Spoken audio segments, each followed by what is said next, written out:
On the phone, we have a guy who knows something about winning national championships. He won 2 while he was at Louisville, one of the top coaches in NCAA history, Denny Crum. How you doing, Mr. Crum? Oh, doing great. Thank you very much. What was it like playing at UCLA back there in the mid-'50s? Well, for me, it was just before they got, Paulie Pavilion built, got on a big roll where they were, able to, they won their first championship in '64. I graduated in '59. So it was right after that things went on a big run. And then I was coaching in junior college at the time, and I came back to UCLA '69. So I got the privilege of playing for Coach Wooden and then coaching under him also. We won championships in '69, '70, '71. I'm not taking credit for that. I just was part of the staff. So I was very privileged. I'm one of the luckiest guys to ever come down the pike when it comes to coaching because I learned from the best. Now, you played for Coach Wooden before he had established himself as one of the great coaches of all time. Was there an inkling that this man was destined for numerous championships and legendary status when you were a player?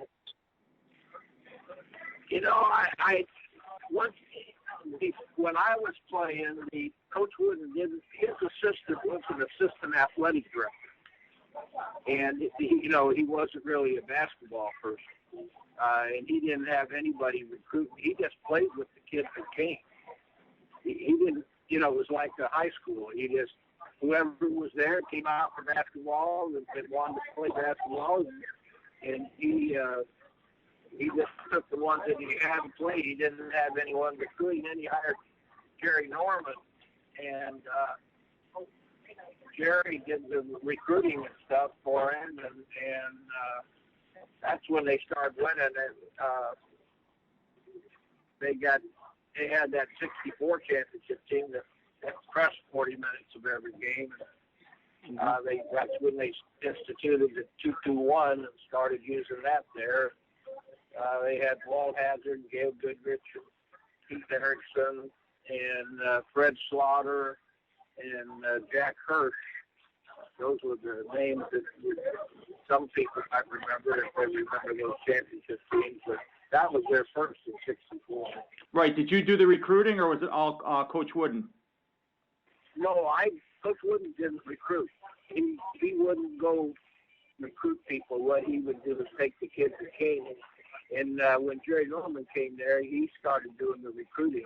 And before that, they didn't have any individuals, assistant coaches or anything doing the recruiting. So then when Jerry Norman left and went into the brokerage business, in 1969, that was when Kareem Abdul-Jabbar, at that time Lou Alcindor was a senior. And I went back, he asked me to come over, and so I started doing the recruiting. Gary Cunningham was there. He coached the freshman team and handled all the academic stuff, and I did the recruiting and helped Coach Wooden on the bench, as did Jerry. So we both had great experiences there, and we were very fortunate to be a part of the run we were. Like I said, we've had our 40th reunion of the '69, '70, and '71 team in the last 3 years, and that was really a lot of fun to get all those guys together and see them all. So we were kind of saddened the fact that Coach Wooden's no longer there, of course, but he was one of those guys that it was kind of hard to believe that he was such a great guy and everybody loved him. He was a tough competitor and the best teacher I've ever seen. Now, when this tall, skinny kid from New York named Lou Alcindor showed up on the court, did you say to yourself, we're going to get ourselves 3 national championships after he plays on the freshman team? Could you tell right away he's that good? When Lou Alcindor came, I was still coaching at junior college. And, but that's the year that after he came in, I think they changed the rule about you couldn't dunk the ball, and I mean, he was such a dominant player that they say they didn't. That's not why they changed the rule, but it's hard to believe that he didn't have some influence on it. And I was still coaching in junior college at the time, but I'd go to a lot of their games anyway. And then when he was a senior is when I went back to UCLA. How did you end up at Louisville? We were playing in the national championship game down in the Houston Astrodome. We played, I think it was Kansas State, maybe, or Kansas. I'm not one of the two. And then Villanova when they had Howard Porter, and I got a call from the guy that was the faculty rep from Louisville, and a friend of mine from San Diego had just gotten his doctorate and was a retired colonel in the Air Force, and he was hired at Louisville to teach in the business school, and he was he shared an office with this guy named Carl Abner, who was the faculty rep to the NCAA for the University of Louisville, and he was telling them about me, and they called, and I went back for an interview and took the job. I thought it was a good job to have.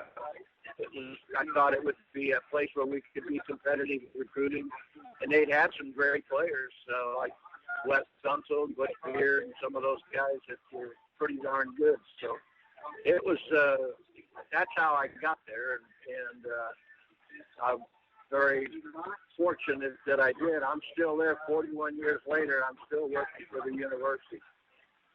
They haven't run you out of town yet, huh? No, they haven't. I coached 30 years. I retired in 2001, and it's hard to stay in the same place, that long. But I was fortunate. We did fairly well, and they gave me a contract for 15 years after I finished coaching and worked for the university, and I'm still there doing it. I don't know, 4 or 5 years left on my contract, so hopefully I'll be able to finish that out. My health stays good. Nowadays, it seems like coaches hop all over the place. Will we ever see another coach stay someplace 30 years, do you think? Yeah, you're right. There's not many people that are that fortunate to stay in the same place, and that's probably why I'm still there. I gave them 30 years of service, and I think they appreciated it. And I'm still there working for the president. I do a lot of speaking at alumni stuff. It's, like I said, it's hard to stay in the same place 30 years, but I've been there 41 now, so obviously things have gone well for me, and I'm very appreciative of the university and the opportunity, because I'm still in good health and working steady, and do a radio show every day with Joe B. Hall from Kentucky, and we do the Joe B. and Denny show, and we've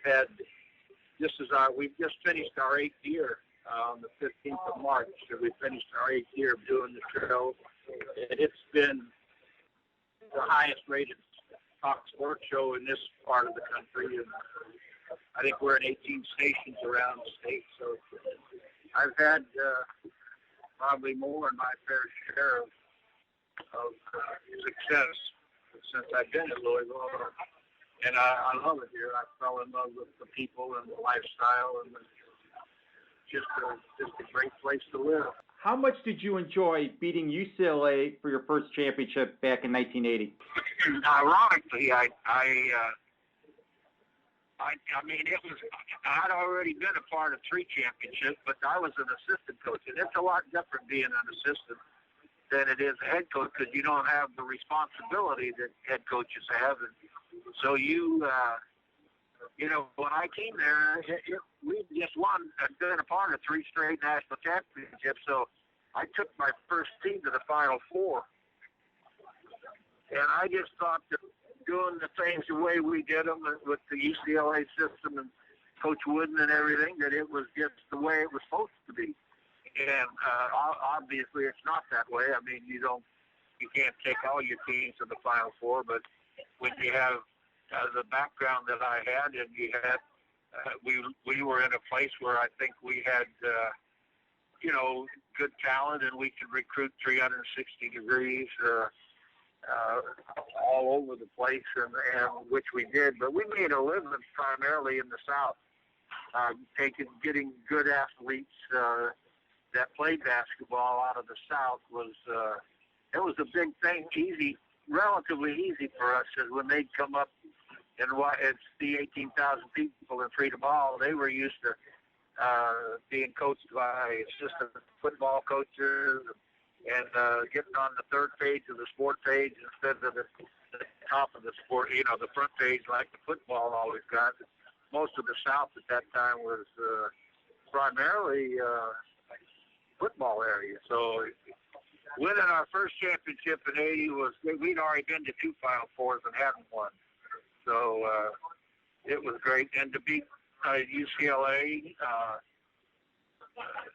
my alma mater was Larry Brown was coaching there then, and that was kind of special. So we had some other teams that could have won it. We had 2 or 3 teams that had key injuries late in the year that really hurt us. And so, I mean, we're not the only ones that's happened to. I can name a whole bunch of them that have had that same scenario happen to them. But I've been fortunate, and it's been a great run, and I certainly love being here. Glad I'm still able to work. You did win a second NCAA title with Louisville, and you're one of only 11 coaches with 2 or more national championships. So, not a bad accomplishment.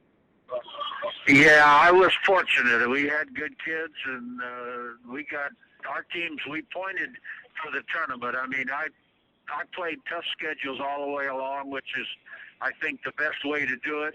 You find out earlier in the year what you can and can't do, as good teams will exploit you and exploit your weaknesses. And a lot of times playing against yourself in practice, you don't really realize some things that you don't do well until you get, against good teams. And then when they find out what you don't do well, they plan to and figure out ways to beat you. So you have to then readjust or add things to your repertoire. So when I would find something that we didn't do well, then I'd add some options to our offense to counter that. And our teams would get better as the year went along, and we had pretty good success. Like I said, there was a couple 2 or 3 other teams that we could have won with. We were in 6 Final Fours, so we had opportunities that just other teams are better sometimes. That's all. You just do the best you can. Sometimes it's good enough. Sometimes it isn't. It's hard to believe that you went against Joe B. Hall all those years. You're probably recruiting the same type of players, and now you're working together. Was that hard to basically work with him, or were you guys friends all those years? Joe and I have so many things in common. We both loved coaching. We both loved the universities that we coached at. We both loved to hunt. We both loved to fish. And so we had so much in common. It was really easy for us to do it. And we didn't know if it would be successful, but like I said, it's been the highest rated talk sports show in this part of the country. So it was it's been really rewarding and Joe's a great guy. If you get to know him, you got to love him. He's 82 now, though. He's not getting any younger, as I guess none of us are, but I had a great run, and coaching with Joe, or not coaching, but doing the radio show with him has been just a real pleasure, a lot of fun. You think Pitino and Calipari could succeed you two eventually? I don't know. I don't think they had any, major fear of replacing us. I mean, we both had good runs, but those guys are, great coaches in their own right, and they, they do a great job with their teams, and as you can see, they're both in the top 16, and Kentucky's the number one rated team, and they should be. I think they're the best team. But tournament play is different, and anybody can, win or lose in this. So you can't ever overlook anyone, and you got to get better and better every game because the competition gets tougher and tougher.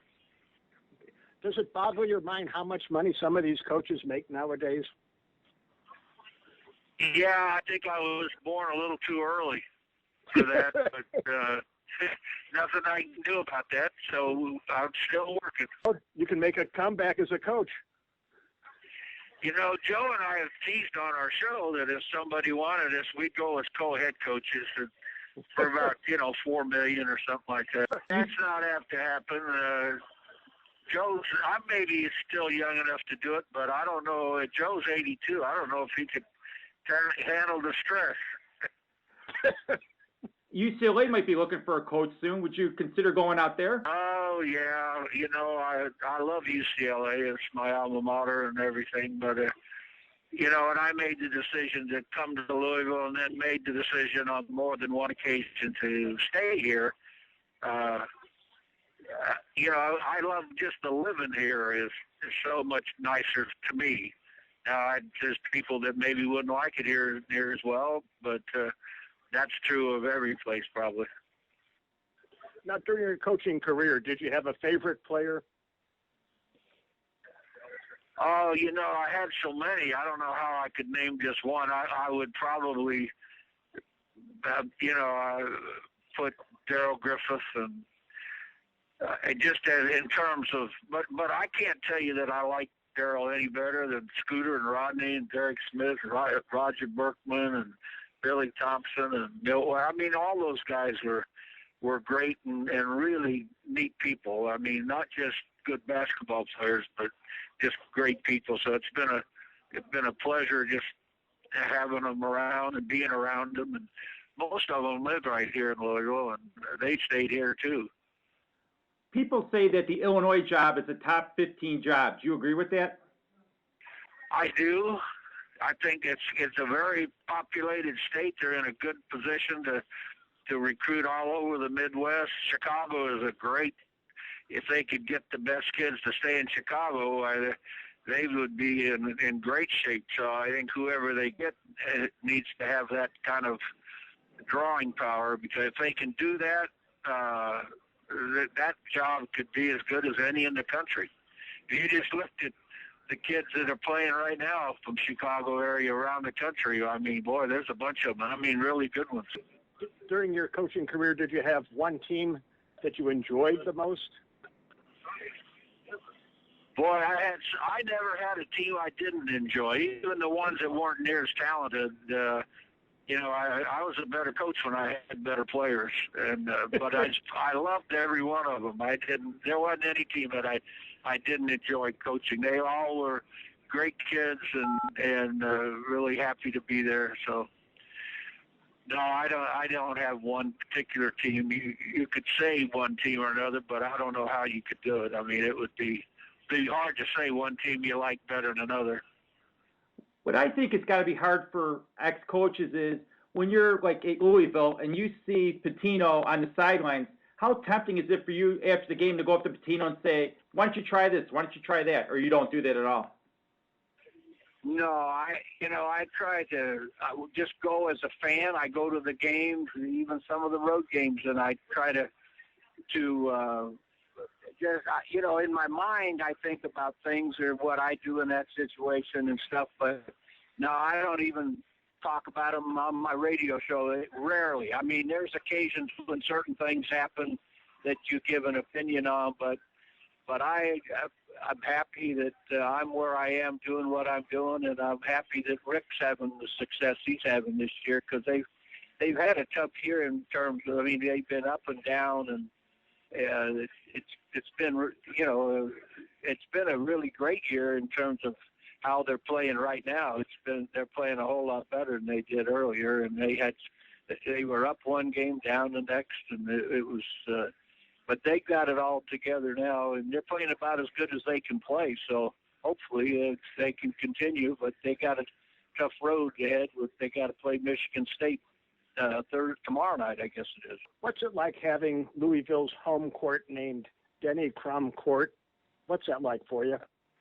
Oh, it's nice. It's really nice. I'm very appreciative of what they've done to recognize me and honor me. I mean, I can only tell you that I'm happy about it. I love it. I don't talk about it, but I am. It's been really good for me, just mentally, to know that they care enough to do that. I'm very appreciative. Because I know Lefty Drizel wasn't happy when they named the court after Gary Williams in Maryland. Oh, he wasn't? No. Well, I know Lefty pretty well. He's the one that kind of got Maryland on the right track, I think, in terms of recruiting talent and stuff. And in fact, I remember when he recruited Ralph Sampson, or not Ralph, but who was the 7-2? Oh, McMillan. Tom McMillan was on. I had him on the front of Sports Illustrated, and Coach Wooden said, "Have you talked with this kid?" I said, "No, I've got somebody that I think is better than McMillan." "Who's that?" I said, "Phil Walton." And when he was healthy, he was as good as anybody, I think, that ever played. He was a great player. Well, Walton had the championship game where he missed one shot, just a phenomenal championship game. Yeah, that was in St. Louis against Memphis. Right. I think he hit 20 out of 21 or 21 out of 22, something like that. Right. And you've got to give Greg Lee a lot of the credit for that. He was their guard that threw him the ball. I think he had 15 assists in that game. Yeah. Thank you so much for your time. It was a pleasure talking to you. Thank you. It's my pleasure.